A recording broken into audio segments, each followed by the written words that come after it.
Welcome to Celebrity Interviews with Paul. I have with me today Pastor Ben Stewart. Ben is a dear friend, seminary classmate from way back in the day. Baptized my second child, Nathan. He still bears responsibility over Nathan. We'll talk about that later. He is on the faculty at Lutheran School of Theology at Chicago. He is the Gordon A. Braatz Associate Professor of Worship and Director of the Zygon Center for Religion and Science. Welcome, Ben. Thank you, Paul. I just want to say I can add to my list of titles now, celebrity. So I want to thank you. Absolutely. I'll expand the introduction when we bring you back for the second interview. Exactly. One of the few, yeah. So huge title, obviously. What's your work? What do you do? How do you distill that? So one is kind of a teaching position, and the guy who founded my endowed chair, Gordon A. Braatz, is a active, still ELCA retired pastor, is a member of our board, and endowed this chair. And he has a doctorate in psychology, but loves liturgy. And so endowed a chair. So I'm really grateful for his kind of stewardship to make sure that the teaching of worship continues to happen at LSTC. So I teach worship. I always teach the introductory courses. I teach a lot of courses too that do a kind of eco-theology of liturgy. Like how does our participation in Christian worship help orient us to the world? So that's one side. The other is an administrative gig that I'm newly the director of the Zygon Center for Religion and Science. And at LSTC, LSTC's been one of the leaders in kind of integrating those two disciplines.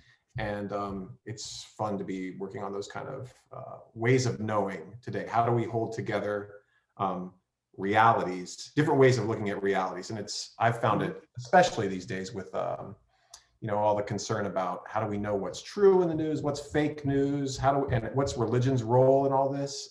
It's been really interesting to work on those questions. Yeah, absolutely. Well, thank you. It's good somebody's doing that because we need those kind of conversations and that thoughtfulness. So how's life in the pandemic in day 799,000 of the pandemic? Well, there's so many dimensions to that. Huge senses of tragedy that I think we've not yet kind of comprehended, ways in which the burden of this pandemic has fallen disproportionately on different populations, and exacerbated kind of the offloading of suffering onto certain groups of people disproportionately. That was already happening before, but the pandemic has made it so much more painful and deadly. And then as a professor of liturgy, I'm teaching a worship class now with 30 students, and I'm not in the same room with any of them. This thing that we talk about, it's an incarnation of theology where bodies matter, and we're all on a screen with each other. Right. I don't know if we've gotten our minds around what that means. And I'll put a question mark next to that. I hope that we don't get out of this year-long experience of mostly on online worship, that if you can't come together for your Sunday worship, then the answer is to go to a screen. That's one answer, but I think there are many other answers too. Like I just got done teaching a class called Liturgy and the Cycles of Creation, and we were all online, but I also had the students going out every morning to go pray under the sunrise and pray under the sunset, and then at night to pray Compline, these kind of classic places where Christians pray. So I hope the screen doesn't become too much of a kind of colonizing aspect to Christian worship. Sure. I hear you. It's interesting though, because at the same time, to me, seeing the participation that I see in my congregation and the faithfulness in lots of different dimensions in my congregation and the new ministries and things that we've started in the midst of this, I have a more humble and a deeper respect for the depth of faith across the community. And that I would have said that the number one most important thing for us is always gathering together as people in person. And I still think that's very important to who we are and to what we do, but there's a greater depth to that as we've sustained through this. I totally agree. Awesome. And even just to have that window that we haven't had before, most of us haven't had before. I think about times when maybe it's an evening service or maybe it's a Thanksgiving for baptism, and seeing everybody in their own little space, like hold up a bowl of water or a candle, or during the coup this last week, across the world in Myanmar, Burma, and having some of our graduates be able to, let their voices be heard of what their experience is like on the ground. Like suddenly the sense of a global communion is right there in front of us. It's pretty powerful stuff. Well, we obviously, we talk all kinds of great stuff. Today, I invited you on because I wanted to talk about green burial, which for Michigan State fans has nothing to do with the Spartans, Sparty, or the green-white, maize and blue divide in Michigan, which was kind of a trite way of introducing the topic, but I couldn't resist it. I have no idea what any of those words mean, and that's none. Yeah, well, it's about sports ball, and Michigan State's colors are green and white, and so they're always about go green. They want to bury somebody. I think if you said green burial to a lot of Spartan fans, Michigan State Spartan fans, some Sparties, they would picture a green and white casket. That would be the start of, that would be the start of green burial. So what do you mean when you say green burial, and what's that about? Well, if you think about I'm going to give you a 3-part definition of green burial, just to have kind of so how to distinguish. It's hard to wrap my mind around you being a professor, Ben. You seem so unprofessorial. Really? I'm just kidding. No, you're dead on. Are you kidding me? I don't know if that's a compliment or an insult, right? No, it's just commentary. It's descriptive. So 3 parts. Here's a way to think about it. Green burial can be distinguished by these 3 characteristics. One is, how do you treat the body in death? And specifically, does the body get chemically embalmed? And these are usually like ethanol based or formaldehyde based. And it's green, people think, oh, we're putting all those nasty chemicals in the ground. That's not great. But the big concern is actually the people who are doing the embalming. We know for a long time that people who do the embalming have increased rates of leukemia, different kinds of brain cancers. And so it's a way of just pulling back that toxicity. And so bodies instead are refrigerated or use natural embalming chemicals, or you can use dry ice under the body to kind of keep them cool. And usually you can do that for about 3 days. So no chemical embalming first. Okay. Second is, what kind of vessel do you use when you're putting the body in the ground? So the idea that a casket, that we'd use a casket just like 150 years ago, 170 years ago, meant a jewelry box, essentially. And so you never bury a person in a casket, but it became a marketing technique, and said, you don't want to bury somebody in a coffin. Like that's wooden, it's kind of yucky, it looks like a cabinet, put them in a casket. And that became a way of upselling. But now, I sometimes talk about the American approach to the casket is kind of like an SUV. Like, we're gonna protect your body, and we're gonna take care of you on the inside. And I understand it's a way that our culture has kind of beautifully said, this is the way we're gonna honor you in death. So we're gonna give you an SUV to take you out in royal style. But in the green burial movement, it's gonna be like a plain pine wooden box, or sometimes these beautifully kind of woven, almost like baskets that are sometimes called basket caskets, shroud. So basically, it has to be biodegradable, right? So no chemicals. The vessel has to be biodegradable, and then how do you return to the elements? So basically, it just means no vault, which is like this exterior kind of Russian nesting doll thing that happens in most cemeteries, which is really there to keep the ground from sinking down. But whatever it is then in the ground, you're returning to the elements as directly as possible. And the coolest one is, I think, conservation burial, when you're taking the burial and the presence of the body becomes one more kind of legal and cultural protection of a natural area, so that you're contributing to the protections of some place, so it becomes kind of a nature preserve, and it just gets to grow pretty wild. You got the 3 things. Right. All right.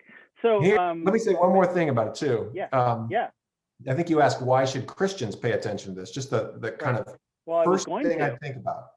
So why? What's that?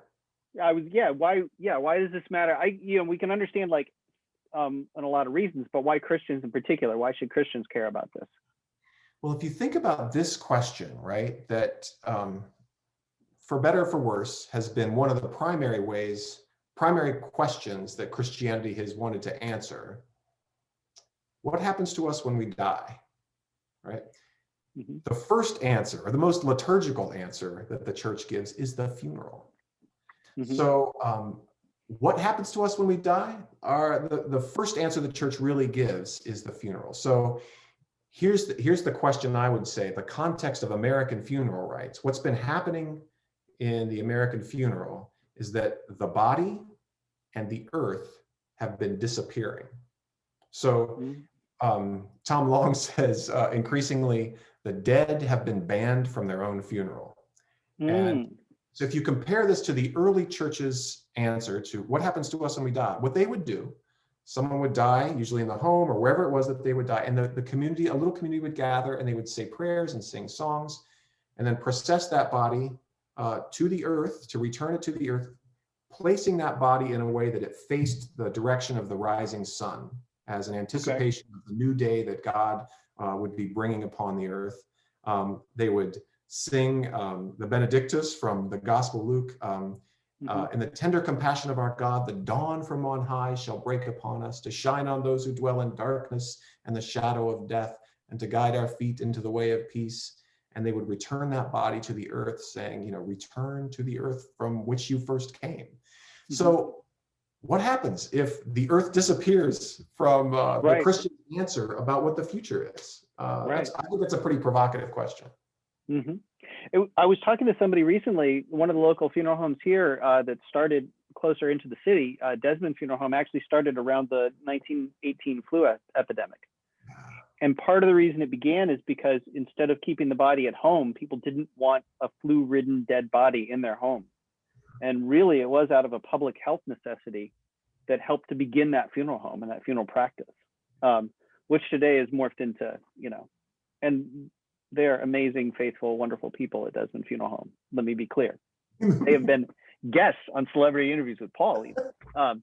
But it's interesting that evolution touches that sanitary and that public health kind of crisis too. Right. Yeah, and humans have had an instinct, right, about the kind of danger of a dead body, that it can be polluting, religiously polluting, or kind of epidemiologically polluting. Right. The early church, even the critics of Christianity, kind of agreed Christians were strange about something, and that is that while other religions and traditions around them would treat a dead body as dangerous and taboo, the Christians would go out even during plagues and collect the bodies and give them dignified burials. And so there was a kind of, you can hear how that's a connection to Jesus' love for bodies that were considered dirty, were considered outside the fold. And eventually what happened to Jesus' own body, that it becomes, as Paul reminds us from the Old Testament, this phrase, cursed is the one who hangs on a tree. So Jesus' own body appears to be under the curse, but because of that, Christians go to the bodies that are kind of ignored by the rest of the world. Now, the other thing today, we're learning that actually a body, most of the time, there are a few exceptions, but like in this current pandemic and in the flu pandemic, bodies actually get less dangerous after they die because they're not breathing anymore, right? Right. Sure. So that's part of the trend in green funeral, is kind of reversing some of the phobias around body. We still want to be smart, but remembering that bodies are worth being honored and given great dignity rather than just kind of erased from the landscape. Well, as you were talking too, I thought, part of it, the idea that matter doesn't ever disappear, it just changes form.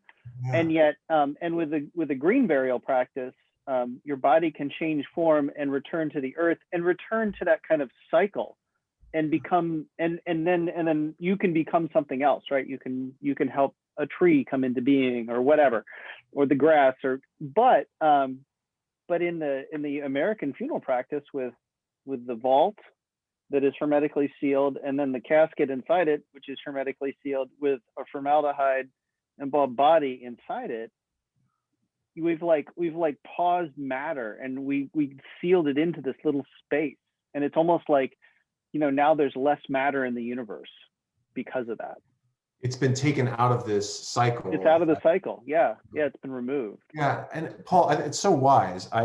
Two things that I would think about. First is I'm always careful when we're having these conversations because the practices that we're talking about, embalming, putting people in caskets and vaults, those are the practices that this culture, certainly this dominant culture, has given us to honor one another. And those are the best attempts that we have, right? That's the cultural system we've been given. So the Green Burial movement is trying to say, I wonder if we can shift our culture. But I do think we're all a little vulnerable to being shamed, right? About the way we treat our loved ones or even the plans that we have for ourselves. So I always want to have that caveat. Yeah. Oh, yeah.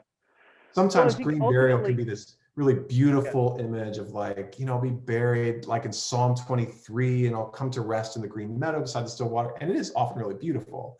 But we're Christians, and like the most ugly death we can kind of imagine is the death of Jesus, right? So Jesus was held in God's mercy. We will too, whether we're pumped full of chemicals and locked in a box.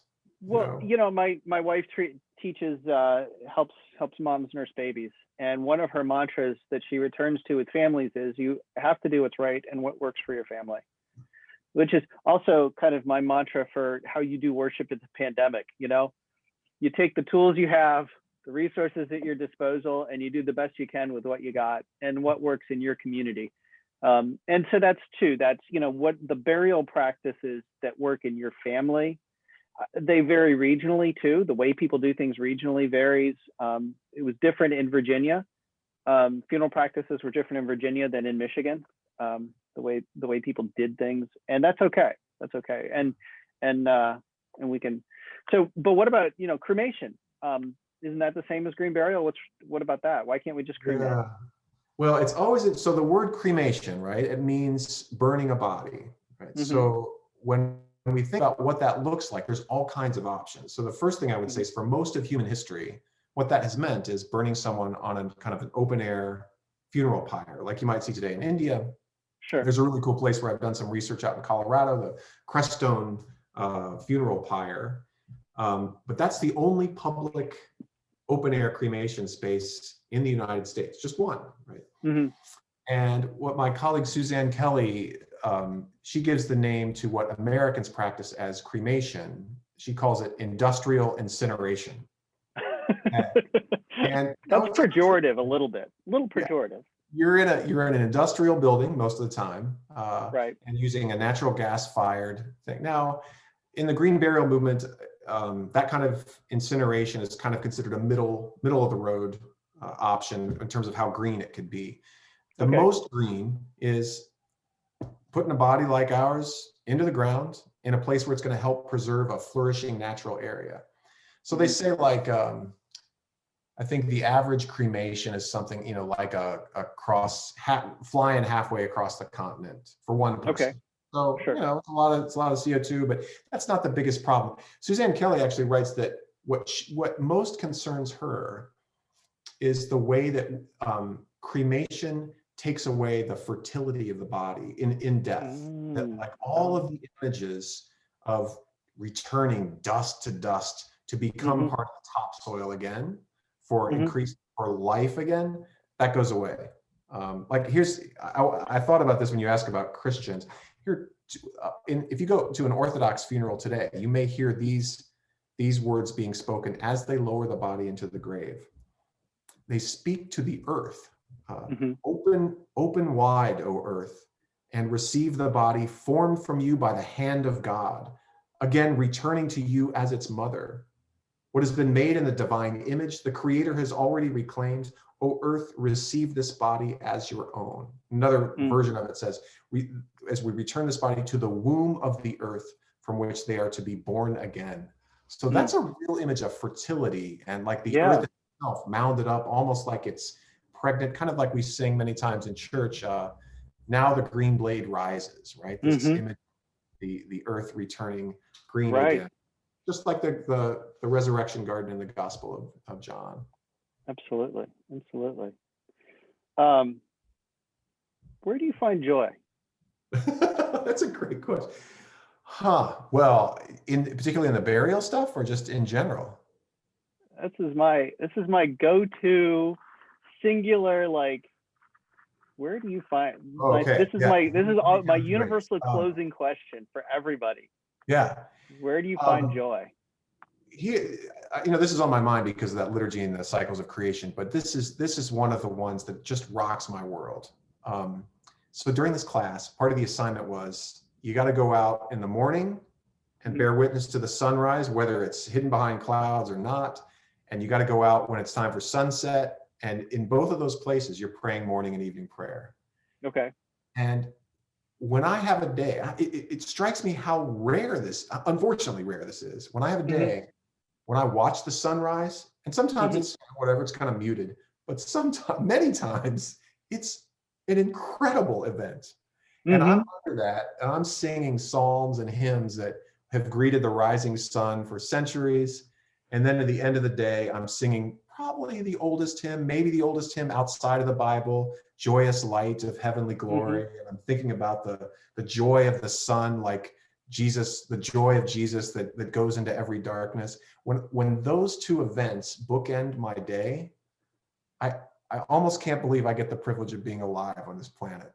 It's so grounding. And in fact, that's the name of that the church gave to that evening hymn. It's called the Phos Hilaron. And you can hear the word hilarity, hilaron in the Greek, phos, like photosynthetic. So like joyful, I'm facing west right now. Yeah. The joyful light, that light of the sun lives in us too. Like that joyful light is here. So there's the joy answer for you. There you go. There you go. Absolutely. Well, thank you. Thank you for helping us think a little bit about green burial and what that looks like, and what and how that might come to be. Maybe we'll have you come to Troy, Michigan, and give when we can travel and be in person and do that some more. But excuse me, thank you for helping us think a little bit about what that means and why that matters as Christians. And thank you for being a guest on Celebrity Interviews with Paul. Oh, my pleasure, Paul. Thanks so much.